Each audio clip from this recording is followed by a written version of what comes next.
everyone.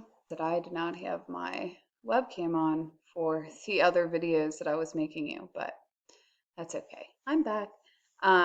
We are going to wrap up this lesson in the next 2 days.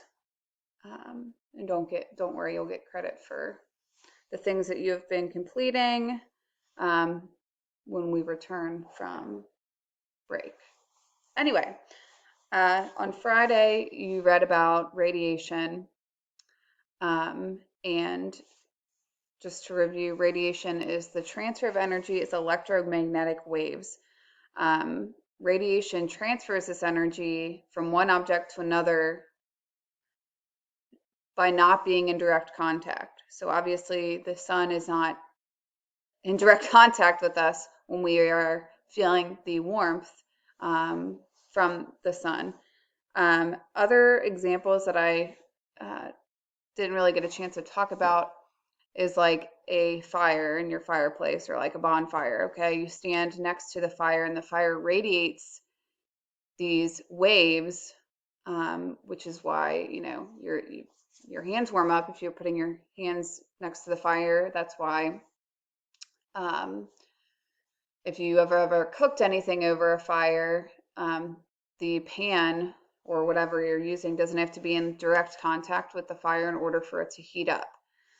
So the sun, more specifically, has what's called electromagnetic radiation, and we can see these waves in the form of both light, and then we feel those rays in the form of heat.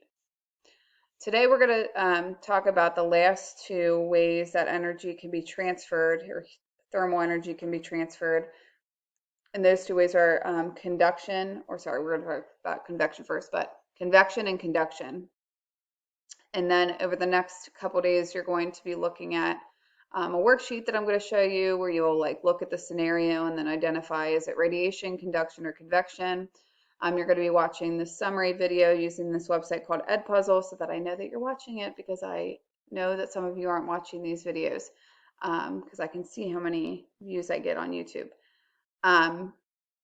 And then you're also going to be completing the questions at the end of the lesson, and we'll just kind of be done from there. So you should have read pages 178 to 181. I know that seems like a lot, but really the information that we're writing down isn't as much that's included on those pages. So the first thing we're going to talk about is convection. Convection is the transfer of energy due to the movement of matter. We've talked about convection before, okay, when we spent that long time talking about water. We finished that, remember, with the ocean convection currents. That's what this is, okay? When we were talking about it then, this isn't any different. Like when I was giving the example of okay, if you have ever noticed in the summer that your basement, if you have a basement, is a lot cooler than the upstairs, that the upstairs can get a lot hotter than lower places in your house. That is because of convection. Convection occurs because most matter, so anything that has mass or takes up space, becomes less dense when it gets warm. When we talked about the ocean, we said that the surface currents that are occurring are these less dense, warmer currents, and that the deep currents are these really dense, cold currents.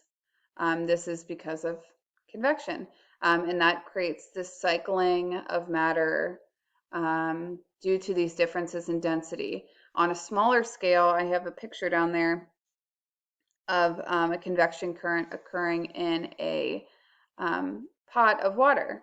Okay, so if you've ever made spaghetti or boiled water to make spaghetti or like mac and cheese or something, or you've seen your parents do that, this is actually what's happening in the pot of water when it's beginning to boil. So you have the pot on the stove, which that's different, that's conduction. But anyway, the pot on the stove, and the stove is hot and it's transferring that energy to the water, and the water at the bottom closest to the heat warms up. And when it warms up, its particles move a lot faster, it becomes less dense, and it begins to rise. And it rises to the top, and that pushes cooler, more dense water down. And then when that water comes in contact with the heat, it becomes less dense and it moves up, and then it pushes that colder, more dense water down. Okay, and then eventually you have a high temperature throughout the entire pot, and that's where you get boiling water that you can make your spaghetti in. So convection should hopefully not be overly complex because we've talked about it before with the ocean. Conduction is the transfer of energy from one object to another through the direct contact. So the very beginning, we looked at this question, one of our two questions on page 171. We looked at those actually last Monday, talking about like if the question reads, if you placed your hands around the mug of hot chocolate, what would happen to the temperature of your hands, and why do you think that would happen? So we all talked about how when you put your hands on the warm mug that you would feel warmth on your hands. That is because of conduction. So conduction is the transfer of energy from one object to another through direct contact. Again, like I said that, I think I already read the definition, but anyway. This includes the faster moving particles of the warmer object transferring that energy to the slower moving particles of the cooler object. So in the case of the mug to your hands have slower moving particles because of their lower temperature. Remember, temperature relates to how fast or slow the particles are moving.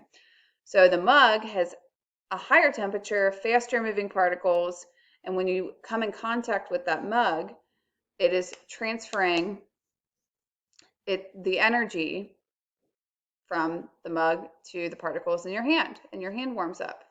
In this picture down here, you can see this person there. I guess I'm assuming that's a metal rod. I don't know exactly, but they're putting it into the flame of this candle, and the candle flame is transferring its energy to the, I guess, metal rod, or else if it's anything else, I think it would be on fire, but that's not the greatest picture in the world.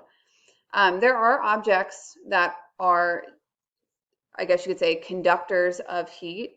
They conduct heat better, and then there's objects that are more like insulators. They trap the heat. It's very hard for that energy to be transferred to that other object. So like a conductor of heat, if you could think, anything in your kitchen that you would use to have to heat something up. So metals are good conductors of heat, whereas something like cardboard, okay, that's going to be more of like an insulator. Its heat isn't easily transferred to cardboard. And you'll see more of that in this little example video that you're either going to watch today or tomorrow, whatever, whenever you have time to do that. This is a nice little picture showing all three. You have your fire that's radiating this heat, the pot, even though it looks like it's really close, but it's not necessarily in direct contact with this. And then inside the pot, the water convection is happening. So the the less dense, warmer water is moving up, pushing the more dense, colder water down. So you get this nice cycle in here. And then the pot handle, the pot itself is transferring energy to the handle of the pot through conduction because it's in direct contact. Those particles that make up the pot are moving a lot quicker than the particles in the handle, and so they're transferring that energy, and these start to speed up. So you probably would not want to touch the handle right here because it would be really hot, and you would burn yourself. So that is conduction, convection, and radiation. I'm just going to kind of show you what you're doing. You're going to be doing two different things. One is this. Why isn't this getting bigger? Okay. One is this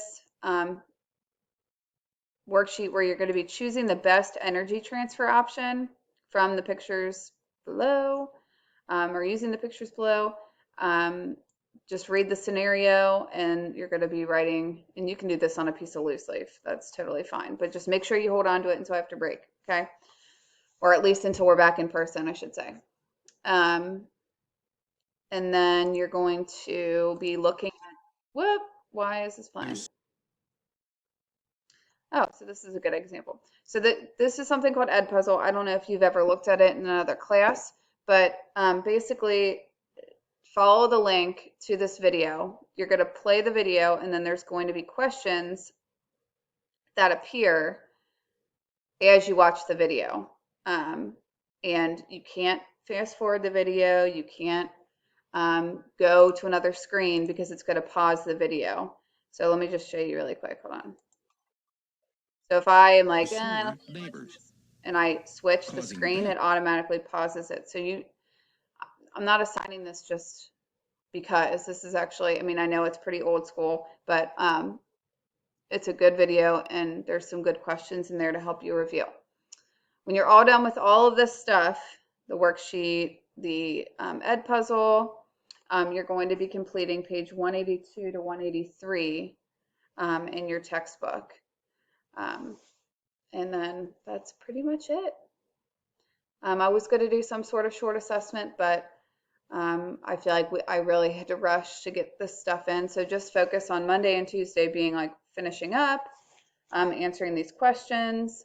And then when we return after break, I actually lied and I said we were doing photosynthesis and all that. Will be after break, but not until like February. We're going to talk about the lunar cycle, so the phases of the moon and all of that stuff. So anyway, if you have questions, email me. See you later.